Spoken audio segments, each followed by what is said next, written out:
Battle League Kalayaan 4 dito sa Branded Munoz QC. Pulo, magingay! Yeah! Maraming salamat sa Branded sa pagpapayaram ng venue. Hypebeat, Black Manila, Real Jokes, R&R, Sheep Clothing. At ayun, mga bago pasok sa Pulo. Sa kanan ko may MC, magpakilala ka. Yo, what up, Gio? Kalimbayin Spatial Art Collective. Shoutouts kay Easy, gagraduate na. Tapos kay Mr. Defame. Maya na iba. Yo, no? Kaliwa ko may MC, magpakilala ka. Yo, Dadon the Spot. Gakayang Tarisan. Nanalo ng coin to si Gio, pinili niya muna. Dots, pakinggan natin. Unang banat, let's go! Yo! Ito'y ikatlong salang sa iisang taon, ngunit ito ay para lamang. Patay pag nagkataon, kahit nakahambalang, 2x2 aking pambaon, ikaw ay inihaw lamang na sa akin ay baon handa.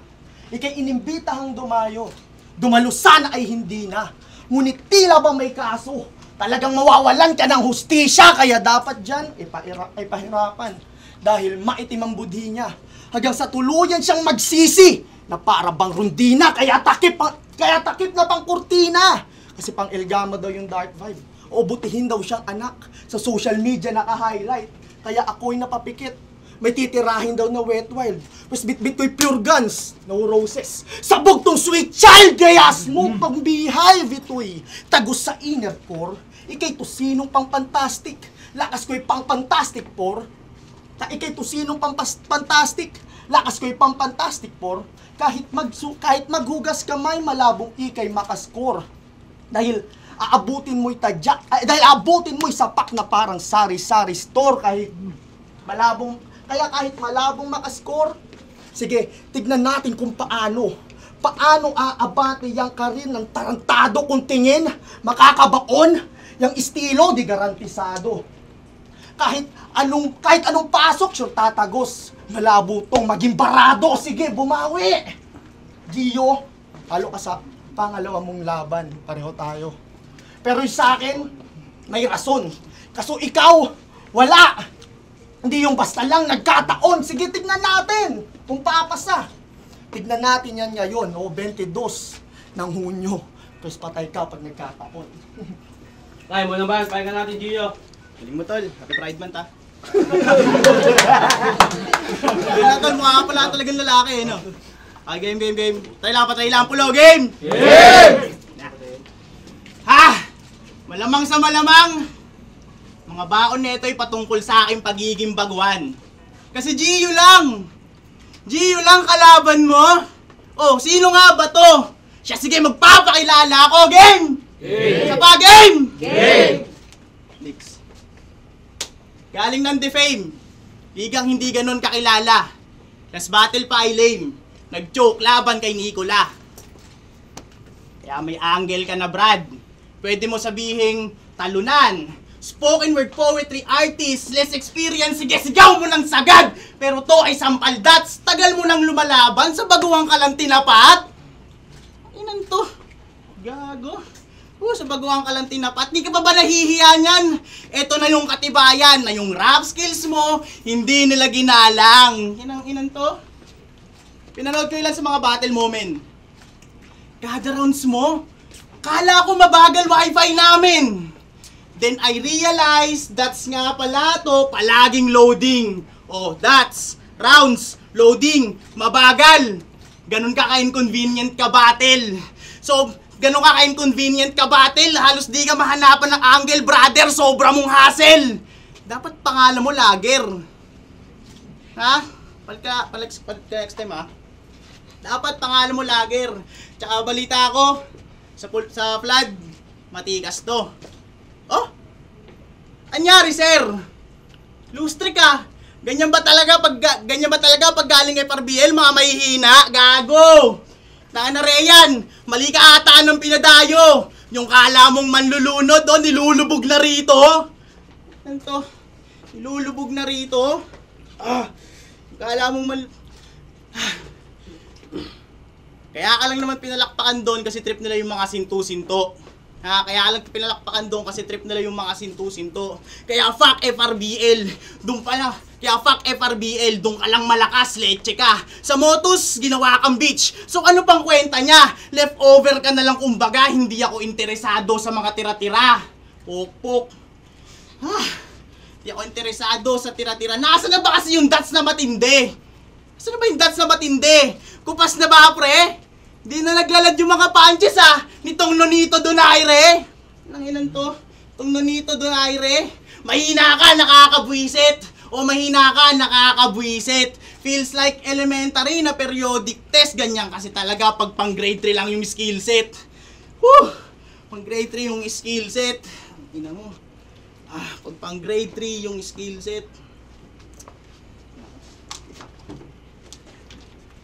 Sorry.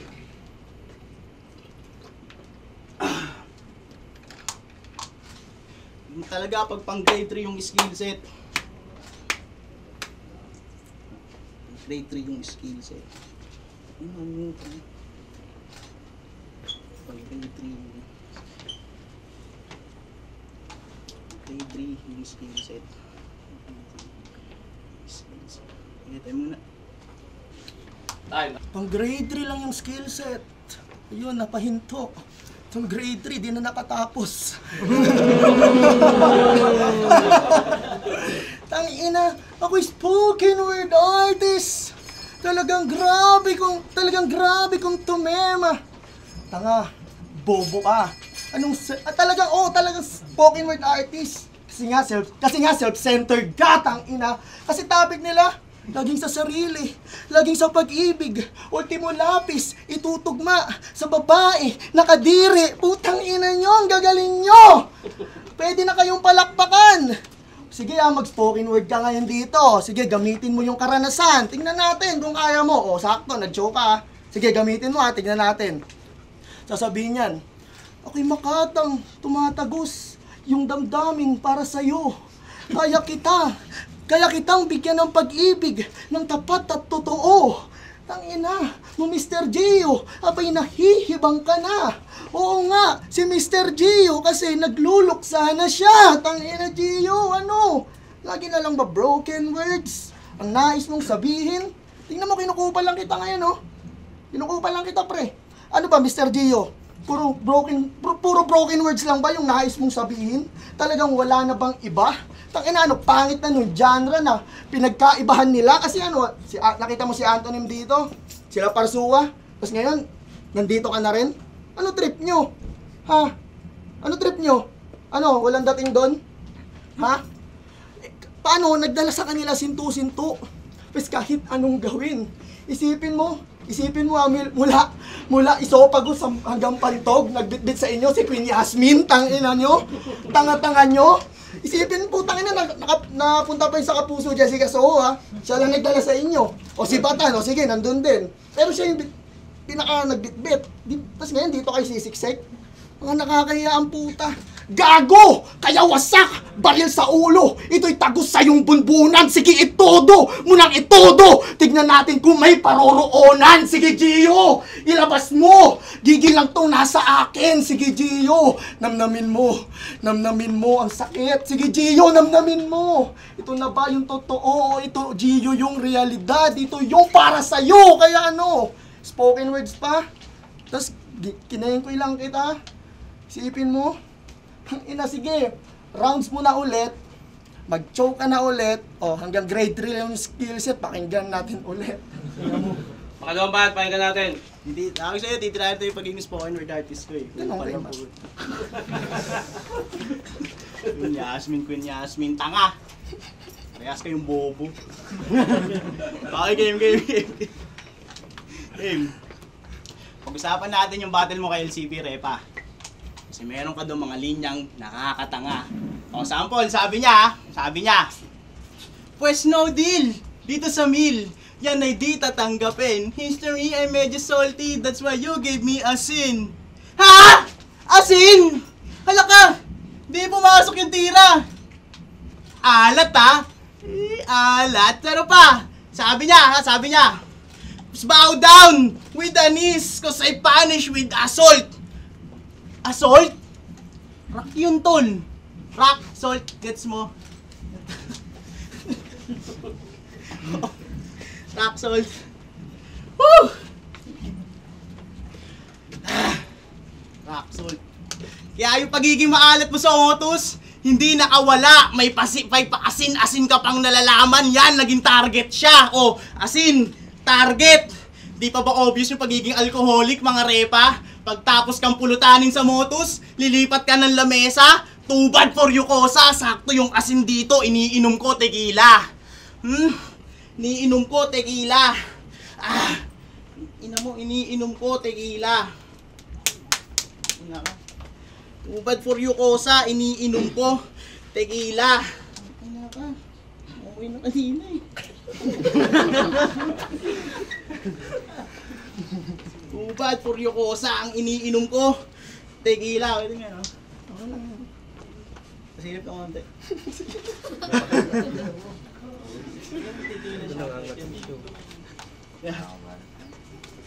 Alam niyo bang bobo rin siya? Alam niyo bang bobo rin siya? O, tatanong ako. Tol. Ano first syllable ng L? Ano first syllable ng LCP? Sagot! O, di ba first syllable ng LCP? Els. Ha? Els. Kasi ang sabi niya doon, first syllable daw ng LCP, els. Ina mo! Els! Pagkatapos nun, puro nating els na binitawan niya, kaka nating els, yung lines na wala, gago! Tangina ka, tas yung punchline lang nating els na schema, talagang nakakaumay. Kasi kinonekta niya yon sa realidad na patunay. Eh kaso yung bala nag-backfire, realidad na rin mismo yung patunay. Realidad na rin mismo yung patunay na lahat ng pagmamaliit mo kay LCP, sa'yo lang din mismo nababagay. Tangina nito, ang hilig din neto mag-English parang gago. Fuck that English, man. Well, this a motherfucking tart. You ate that hard, you call that art? I call it trash. You just exhibit a bit of illicity while me, a scribit, drawing a body off of a gibbet is bars is invisible. Now you're acquitted of being a wicked shriek. You fucking dim-witted pussy ass bitch. Here's your English, period. Tangina. Here's your English, period. Tapos ano, malilitin mo rin yung pagiging spoken word poetry artist ko. Tanginang tong kupal na to eh, hindi mo kaya yung mga ganon, gago. Ang last ng tama mo. Inang ina mo, ba't saan ka nag-prepare? Tangina sa'yo. Tanginan to. Sa akin ka nag-prepare.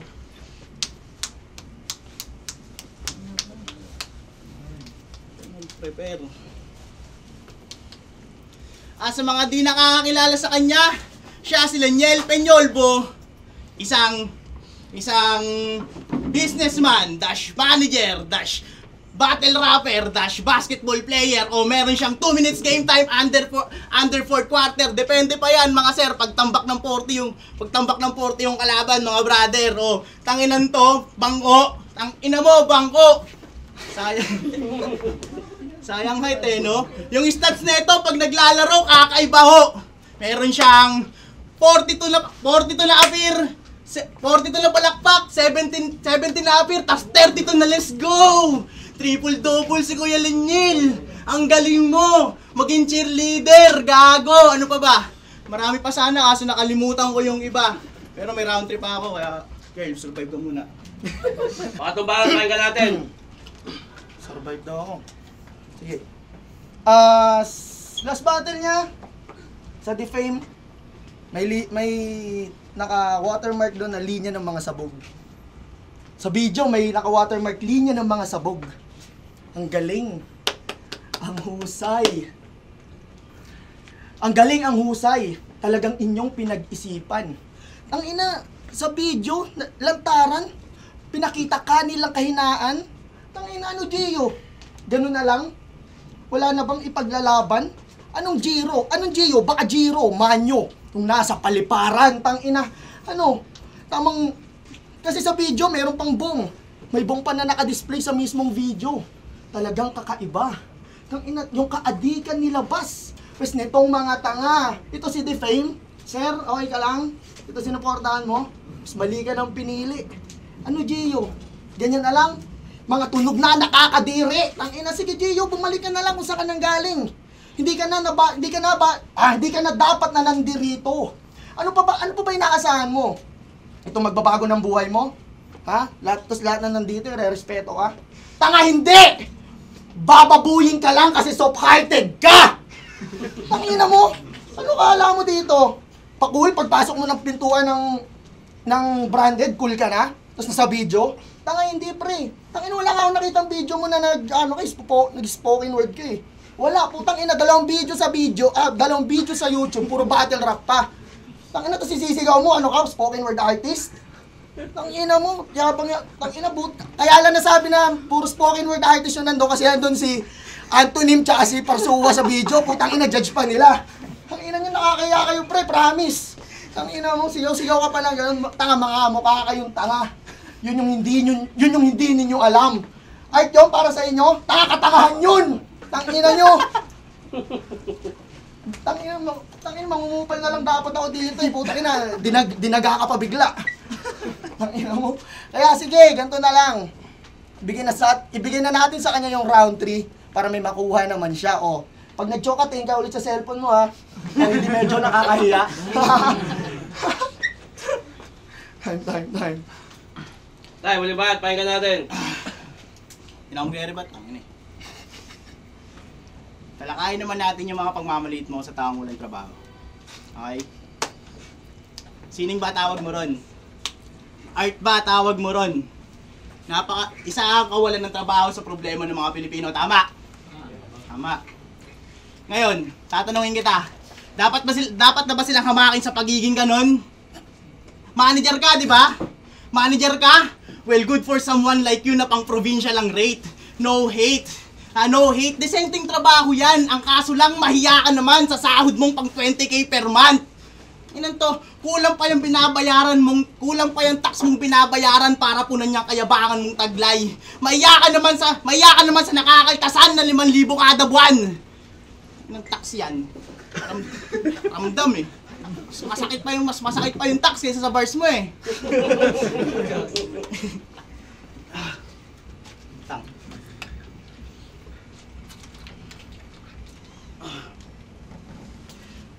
Kulang pa yung tax mong binabayaran para punan yung taglay mong kayabangan. Mahiya ka naman sa nakakaltasan na 5,000 kada buwan. Inang to, hindi ba to sampal na ang ganda nga ng yung trabaho at sir tawag nila sa'yo ang kaso? Tulad nila, isa ka ding empleyado, gago. Inan to. Ngayon, anong pinagkaiba nyo? Wala. Bukod sa nakalagay sa pin mo, manager, tang-ina ka, bakla. Kaya may pinapasabi siya, bumulong kanina. Mukha ka daw lalaki, tropa. Happy Pride Month tol, ha. So, nakailan ka kanina?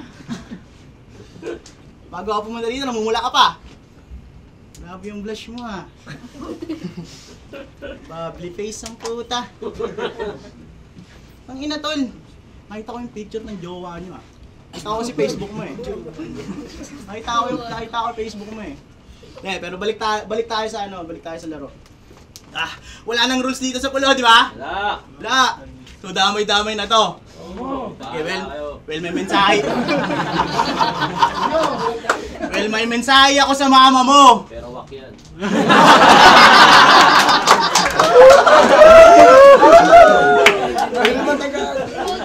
Hello po, Tita Jonaline!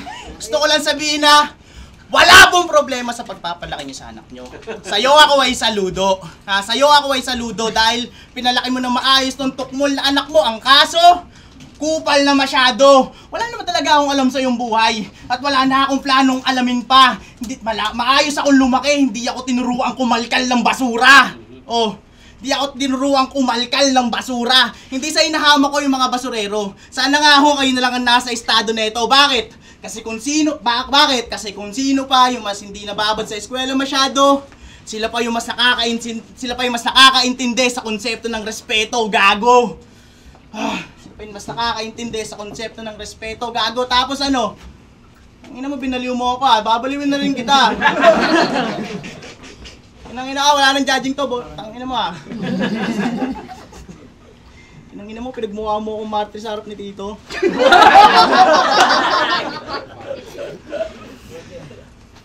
Nakatol, dapat sumali tayo ng 2 por 2 eh. Ano ba to? Pwede. Sige, sali kami. Kampi tayo ah. Okay lang. Kaya mo? Bakit? Hindi. Putang inan to. Ang daming nalalamang kabulastugan. Tangina mo. Bulbol. Time na.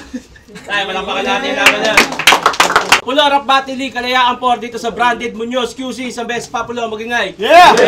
Maraming salamat sa Hypebeat, Branded, Black Manila, Real Jokes, Arenar, Ship Floating at ang boto ng Hurado 3-0 para kay Dots. Shoutout no Mental Block, sorry. Shoutout sa mga tropa ko dyan sa Anvil 4. Sa mga trabaho ko. Papasok ko mamaya. Ayaw, shoutouts Bulista, FRBL pala.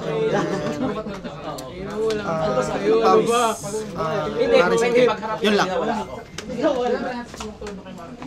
Yun na siya. Judging ko lang sa laban, 1 and 2 binigay ko kay Dots. Tapos yung 3 binigay ko lang ng Gahibla kay Gio. Ang reason ko naman doon kasi yung 1, nandun yung pinakamadidiin na punchline ni Dots. Nandun yung mga CC Rondina, Sapak, Sari-Sari Store. Tapos nag-choke obviously kay Dots kasi nag-choke si Gio doon sa round 1. Tapos yung round 2, ibibigay ko na rin dapat kay Gio yun. Kaso nga lang, yun nga, nag-código siya. So, hindi ko na pinuntusan yung mga spit niya after ng código. Tapos, ang factor naman kasi dun, kaya dapat ibibigay ko kung hindi siya nag-joke. Kasi parang na-stretch too much yung spoken poetry angle na medyo ironic kasi yung formula ng battle rap natin nanggaling sa literature. So, tas hindi rin naman na bigyan ng sobrang day na punchline. Kaya dapat ibibigay ko kay Gio, pero dahil nga nag-código siya, kay Dots ko binigay. Tapos round 3, binigay ko na lang din siguro ng Gahibla kay Gio. Though naulit na naman kasi yung spoken poetry na angle, pero mas marami kasi yung punchline na tumama dun kay Dots. Sorry. So, 1 and 3. Tama, 1 and 3. Dots. Judges. Yo, verse ng Creo family. Alam mo, gulagin ang family. Round 1 and 2, bigay ko kay Dots. Wala namang paliwanag doon. Tapos kita naman sa round 2, nag-código si Gio. Then sa round 3, support maganda yung yung mga irit niya kay Otit na gusto ko yun. Sabi ko sa nila. Round 3 kay I-adjust 1 natin. and 2 kay Papa Dots. Yeah. Yeah, all 3 rounds binigay ko kay Dots. Kasi delivery. Saka yung uwi niya kasi natin. Kupal. Putang ina. Delivery sa linis ng performance. Medyo makalat talaga yung sa ano. Pero may mga punches naman pero sobrang minimal na lang. All 3 rounds kay Dots.